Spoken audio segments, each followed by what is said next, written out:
back to my channel! Good morning, guys. It is currently 9:30 in the morning.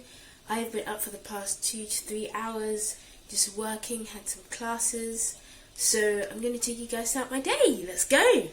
So one of the things I really love about homeschooling is the flexible schedule and the fact that you can, especially as you get older, really just organize your day how you want to. So right now I'm on my way to meet some of my friends to work on a project.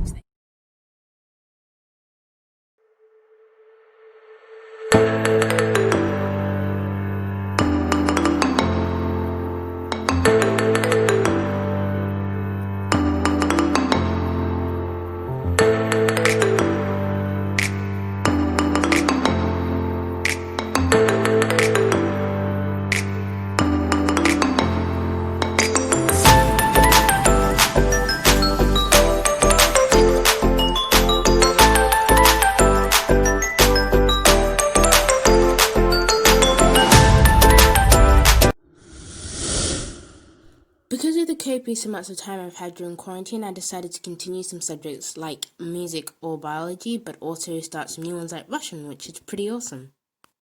Now, home education and how your curriculum turns out and everything and your schedule usually varies depending on the household and the parents. And for me personally, I have to take responsibility for most of my work and my education in general, which is a lot of responsibility, but I really enjoy being able to work at like my own pace and be faster in some subjects that I'm good at, and maybe take a bit more time to understand into greater depth subjects that I struggle with. I also enjoy being able to follow my passions like music and video making and just mold them into my day, and create my own breaks and stuff, which it's really fun, and I really enjoy being home ed. So guys, for the last part of this video, I'm conscious that a lot of people have had online lessons or have moved to online schools over this current time of COVID-19. So I just wanted to share some tips after having been going to online school for about 2 years now. I am leaving, sadly, but here are some tips that I found that I wish I'd known before I started. Would be get rid of your phone. Now, I know that we all believe we can control... I don't know what my coat is doing, I'm very sorry.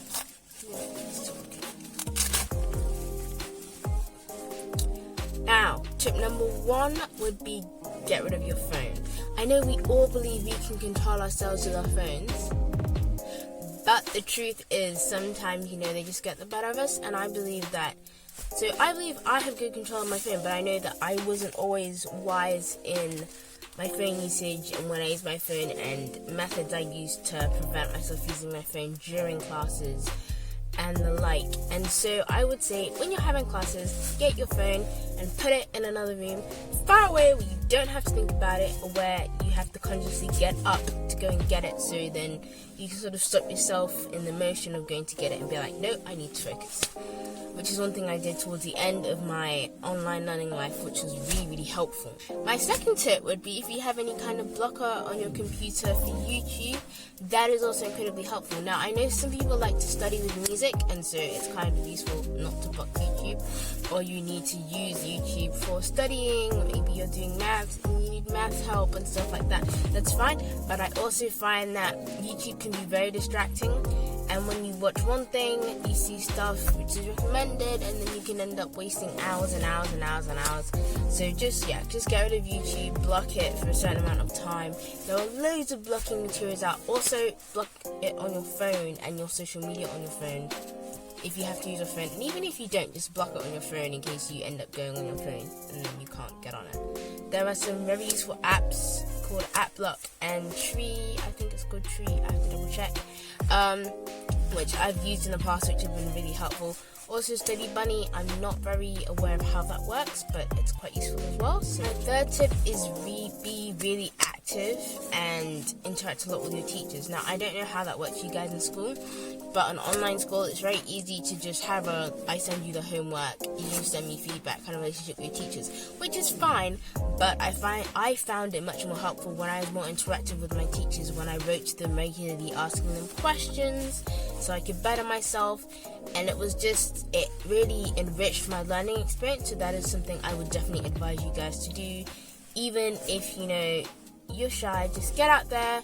If you have a question, don't be scared to ask it. I found asking questions on online school especially daunting, because the spotlight is more focused on you. But in saying that, I overcame my fear and I started asking questions and I had the best experience. So get out there, ask questions, be in regular contact with your teacher, and have a very close relationship.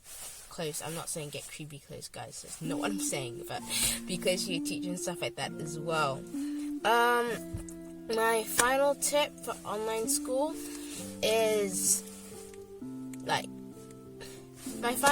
more to do with learning at home, because I've been homeschooled all my life, so I wanted to share as well.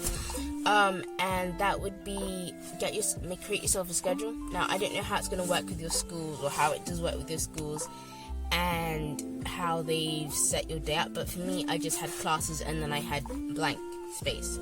So what I did was I gave myself rough times when I need to do certain pieces of homework and stuff like that.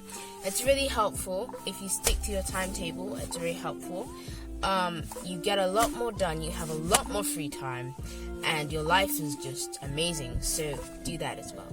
Thank you so much, guys, for watching. Be sure to hit that like button and subscribe, and I will see you all next week.